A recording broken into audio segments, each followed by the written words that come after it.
என நமது அரசு பொறுப்பேற்ற நாள் முதல் இந்த குறுகிய காலத்திலேயே மாண்புமிகு முதலமைச்சர் அவர்களின் தலைமையில் பல துறைகளில் கணிசமான முன்னேற்றங்களும் மக்களின் நம்பிக்கையும் பிரதிபலிக்கும் பல முயற்சிகளும் நடைபெற்று வருகின்றன.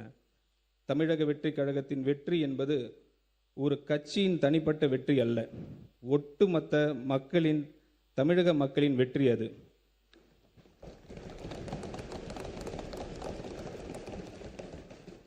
மக்களுக்கான பல நல திட்டங்களை செயல்படுத்தும் நோக்கத்தில் நமது அரசு அறம், பொருள் மற்றும் இன்பத்தை நோக்கமாக வைத்து 10 தூண்களை கொண்ட வெற்றி தமிழகம் தொலைநோக்கு திட்டங்கள் ஆவணத்தின் வெளியிட்டு உள்ளது. அதன் அடிப்படையில் திட்டங்களை அடுத்து வருகின்ற 1ஆம், 3ஆம் மற்றும் 5ஆம் ஆண்டுக்குள் நிறைவேற்றத்தக்க திட்டங்களை வகைப்படுத்தி அவற்றுக்கான செயல் வடிவம் கொடுத்து வருகிறது. தேசிய அளவில் பல சமூக பொருளாதார குறியீடுகளை முன்னணியில் விளங்கும் மாநிலமாக தமிழ்நாடு பல ஆண்டுகளாக இருந்து வரும் நிலையில் தமிழ்நாட்டை வறுமை இல்லாத அனைவருக்கும் சம வாய்ப்பினை வழங்கி அதன் மூலம் சமூக நீதியினை நிலைநாட்டும் மாநிலமாகவும் 2036ஆம் ஆண்டுக்குள் $1.5 டிரில்லியன் பொருளாதாரம் கொண்ட மாநிலமாகவும் உயர்த்த தேவையான சமூக பொருளாதாரம் மற்றும் மனிதவள முதலீடுகளை மேற்கொள்வதற்கு நமது அரசு உறுதி பூண்டுள்ளது. இந்த தொலைநோக்க பார்வை முன்னெடுத்து செல்லும் வகையில் அரசு வெற்றி தமிழகம் தொலைநோக்கு திட்டங்கள் கொள்கையை ஆவணத்தில் இடம்பெற்றுள்ள திட்டங்களை நடைமுறைப்படுத்தும். இதில் பெண்களுக்கு அதிகாரம் அளித்தல், நிர்வாகத்தை மேம்படுத்தல், அனைவருக்கும் வீடு, பாதுகாப்பான குடிநீர் வழங்குதல், வாழ்வாதார வாய்ப்புகளை உருவாக்குதல், சமூக நீதியை காத்தல், பசுமை பரப்பினை உயர்த்துதல் உள்ளிட்ட பல்வேறு துறை சார்ந்த முன் உரிமைகளை பட்டியலிடப்பட்டுள்ளன. இந்த அரசின் முதல் நிதிநிலை அறிக்கை உண்மையான தொலைநோக்கு திட்டங்களை அடைவதற்கான பாதையை வழிவகுத்து காட்டும். தமிழ்நாட்டின் கடன் 5 ஆண்டுகளில் மட்டும் 2 மடங்காக உயர்ந்து 10 லட்சம் கோடி ரூபாய் என்ற அளவில் இருப்பதை நமது அரசு ஆட்சி அமைந்தவுடன் வெளியிட்ட நிதி மேலாண்மை குறித்து வெள்ளை அறிக்கையின் மூலம் தெளிவுபடுத்தி உள்ளோம். மேலும் மாநில மொத்த உள்நாட்டு உற்பத்தி மதிப்பில் சொந்த வரி வருவாயின் விகிதம், வருவாய் பற்றாக்குறை, நிதி பற்றாக்குறை என பல்வேறு நிதிநிலை குறியீடுகளில் தமிழ்நாடு மற்ற இணை மாநிலங்களுடன் ஒப்பிடுகையில் பின்தங்கிய நிலையே உள்ளது. மொத்த வரி வருவாயில் வட்டி செலுத்துவதற்கான தொகையும் பொறுப்பு ஏற்றுக்கொண்ட செலவுகளும் தொடர்ந்து அதிகரித்து வருகின்றன. இதன் காரணமாக புதிய திட்டங்கள் செயல்படுத்துவதற்கு கிடைக்கும் நிதி ஆதாரம் என்பது குறைவாகவே உள்ளது.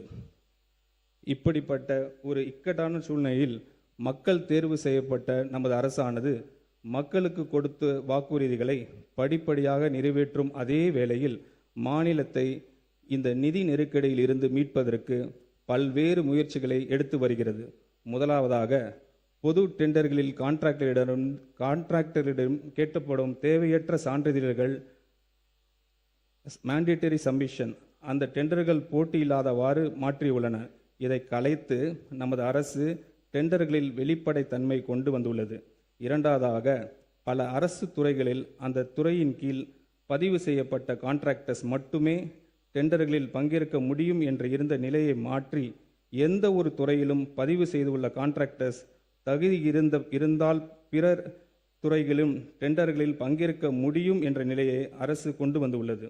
மூன்றாவதாக இளைஞர்களுக்கும் சிறு தொழில் செய்பவர்களும் அரசின் டெண்டர்களில் முதல் முறையாக பங்கேற்க ஏதுவாக குறைந்த மதிப்பில் டெண்டர்களில் உள்ள பல்வேறு விதிமுறைகள் தளர்த்தப்பட்டுள்ளன. இந்த நடவடிக்கைகள் புதிய மற்றும் வளர்ந்து வரும் கான்ட்ராக்டர்ஸுக்கு அரசின் டெண்டர்ஸ் எளிதில் கிடைக்க வழிவகுக்கும். அதே நேரத்தில் டெண்டர்ஸ்களில் ஏற்படும் ஆரோக்கியமான போட்டியின் காரணமாக அரசின் வீண் செலவுகள் குறையும். இந்த முன்முயற்சிகளின் பலன்கள் அனைத்தும் அரசிற்கு கிடைக்க பெற தொடங்கிவிட்டன என்பதை மகிழ்ச்சியுடன் தெரிவித்துக் கொள்கிறேன்.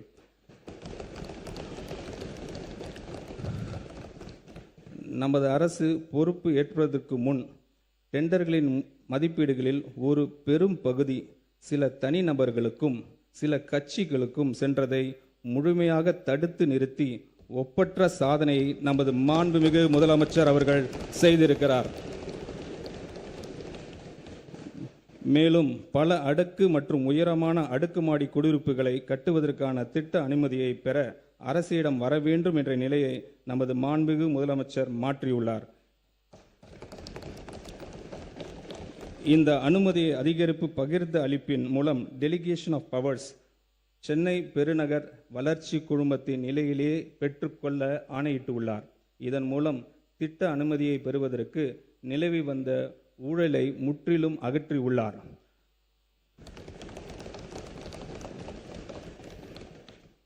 மக்களின் வரி பணத்தில் இருந்து ஒரு பைசா தொடமாட்டோம், தொட விடமாட்டோம், தொட்டால் விடமாட்டோம், இதற்கு முன் தொட்டவர்களையும் விடமாட்டோம் என்பதில் உறுதியாக இருக்கும் நமது மாண்புமிகு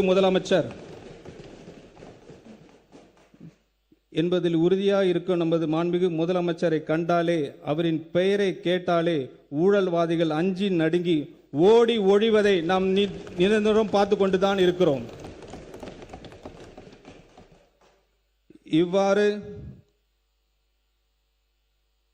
இவ்வாறு பொது டெண்டர்ஸ் மற்றும் திட்ட அனுமதிகளில் நேர்மையான மற்றும் வெளிப்படைத்தன்மை உடைய நிர்வாகத்தின் மூலம் பல்வேறு சீர்திருத்தங்களை கொண்டு வந்துள்ள நமது அரசு நிதி ஆதாரங்கள் பெருக்குவதற்கான முன்முயற்சிகளையும் எடுத்து வருகிறது.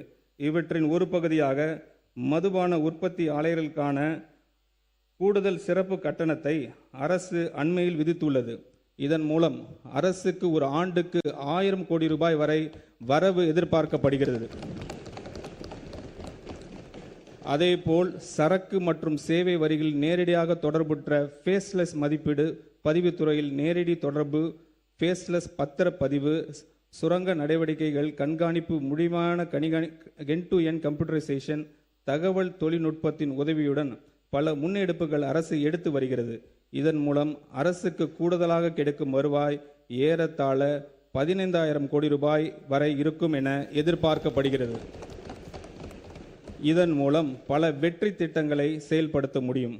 பொருளாதார வளர்ச்சியுடன் இணைந்து செல்லக்கூடிய வருவாய் வளர்ச்சி அடையவும், வருவாய் ஆதாரங்களை பெருக்கி சஸ்டைனபிலிட்டியை பராமரிக்கவும், மாநிலத்தின் வரி மற்றும் வரி அல்லாத வருவாய் அதிகரிப்பதற்கான நடவடிக்கைகள் பரிந்துரை செய்வதற்காக ஒன்றிய திட்ட ஆணையத்தின் முன்னாள் துணைத் தலைவர் திரு மான்டெக் சிங் அல்வாலியா அவர்களின் தலைமையில் 5 உறுப்பினர்களை கொண்ட வருவாய் மேம்பாட்டு குழு ரெவென்யூ ஆகுமெண்டேஷன் கமிட்டி அரசு அண்மையில் அமைத்துள்ளது.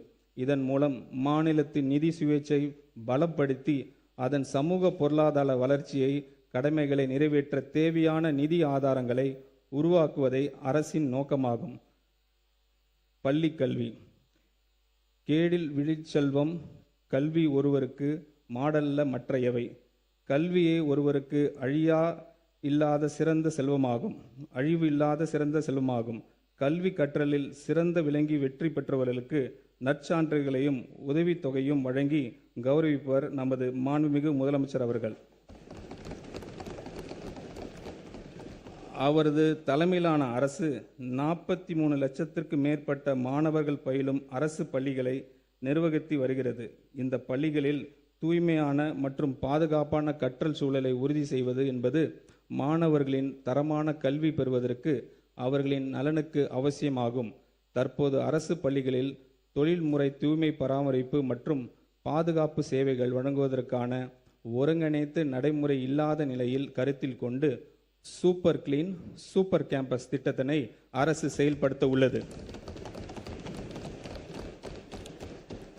இத்திட்டத்தின் கீழ் தினசரி தூய்மை பணிகள், குடிநீர் வசதிகள் மற்றும் கழிப்பறைகள் பராமரிப்பு மற்றும் ஸ்கூல் கேம்பஸ்களுக்கு 24 மணி நேரம் பாதுகாப்பு ஆகியவை உறுதி செய்யப்படும்.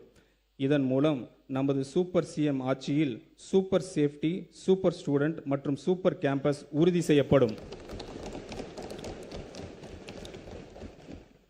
முதற்கட்டமாக 10,000 பள்ளிகள் செயல்படுத்தப்பட உள்ள இந்த திட்டத்திற்காக 2026-27 ஆண்டுக்கான திருத்த வரவு செலவு திட்ட மதிப்பீடுகளில் 139 கோடி ரூபாய் ஒதுக்கீடு செய்யப்படுகிறது. தமிழ்நாட்டின் குழந்தைகளின் தாய் மாமன் ஆகிய நமது மாண்புமிகு தமிழ்நாடு முதலமைச்சர் அவர்கள் வழிநடத்தும் அரசு இது. தமிழ்நாட்டு குழந்தைகள் தரமான கல்வியில் போலவே தரமான கல்வி கூடங்களும் அவசியம் என்பது இந்த தாய் மாமன் அவரது அரசும் உணர்ந்து இருக்கிறது. மாநிலம் முழுவதும் உள்ள அரசு பள்ளிகள் நவீனமயமாக்கும் நோக்கத்தில் பரிந்துரை செய்யப்பட்ட விதிமுறைகளின் அடிப்படையில் தேவையான உட்கட்டமைப்பு வசதிகளை வழங்குவதற்கான ஒரு பள்ளி நிறைவு திட்டம் அறிமுகம் செய்யப்படுகிறது. 2514 தொடக்க பள்ளிகள், 365 நடுநிலை பள்ளிகள் மற்றும் 855 உயர்நிலை மற்றும் மேல்நிலை பள்ளிகள் என மொத்தம் 3734 பள்ளிகள் 2132 கோடி ரூபாய் மதிப்பீட்டில் இந்த திட்டம் செயல்படுத்தப்படும். இந்த ஆண்டின் திருத்த வரவு செலவு திட்ட மதிப்பீடுகளில் 300 கோடி ரூபாய் இந்த திட்டத்திற்காக ஒதுக்கீடு செய்யப்படுகிறது. சமூக பொருளாதார ரீதியாக பின்தங்கிய நிலையில் இருந்து வரக்கூடிய கல்வி திறன் மிக்க மாணவர்களுக்கு தரமான கல்வி வழங்கும் நோக்கத்தில் பெருந்தலைவர் காமராஜர் சிறப்பு பள்ளிகள் மாடர்ன் ரெசிடென்ஷியல் ஸ்கூல்ஸை பள்ளிகளை நமது அரசு அமைக்கும். 9ஆம் வகுப்பு முதல் 12ஆம் வகுப்பு வரையிலான மாணவர்கள் பயிலும் இந்த பள்ளிகளின் கல்வி, உணவு, தங்குயிடம், பாடப்புத்தகங்கள் மற்றும் யூனிஃபார்ம்ஸ் அவர்களுக்கு விலை இல்லாமல் வழங்கப்படும். இந்த பள்ளிகளின் உட்கட்டமைப்பினை மேம்படுத்துவதற்காக இந்த திருத்த வரவு செலவு திட்ட மதிப்பீடுகளில் 125 கோடி ரூபாய் ஒதுக்கீடு செய்யப்படுகிறது. வேகமாக மாறி வரும் உலகளாவிய மற்றும் தொழில்நுட்ப யுகத்திற்கு ஏற்ப பள்ளி கல்வியின் பாடத்திட்டத்திற்கு அனுபவ ஆய்வு அடிப்படையில் எதிர்கால தலைமுறைக்கான திறன் சார்ந்த முழுமையான கல்வியாக மாற்றியமைப்பது காலத்தின் கட்டாயமாகும். இத்துடன் பகுத்தறிவு சிந்தனை, படைப்பாற்றல்,